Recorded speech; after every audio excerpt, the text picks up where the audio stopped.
All week we've been talking about blush application and how to get a different effect from your blush and why blush is important. Today I'm going to share with you a little bit about liquid blush or cream blush and how to apply it. A little bit goes a long way with cream blush. So I'm just going to take the smallest amount on the back of my hand like this. I'm going to be using my Mary Kay cheek brush. I'm just going to dip my brush into the blush. This is our gel cream blush. I'm going to use the technique we talked about this week, the higher on the cheekbone, where I'm going to be kind of doing a small circular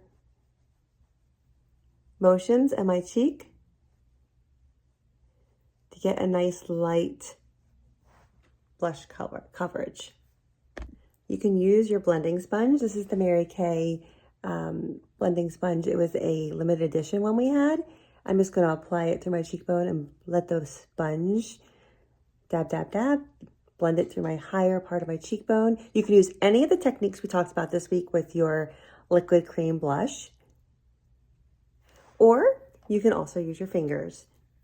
I usually do on my higher part of my cheekbone and dab, dab, dab. What I like about liquid blush, cream blush, this is our gel cream blush. I love these. They come in 4 different shades. What I love about cream blush is it looks really glowy because this cream blush has hyaluronic acid in it. It's hydrating. So as we mature, we often kind of look dry through here and a little crepey. So this will help you look softer. The other thing about cream blush is you can layer it with your powder blushes. So you can certainly do a pop in the apple of your cheek with your cream blush and apply your powder through here if you want to.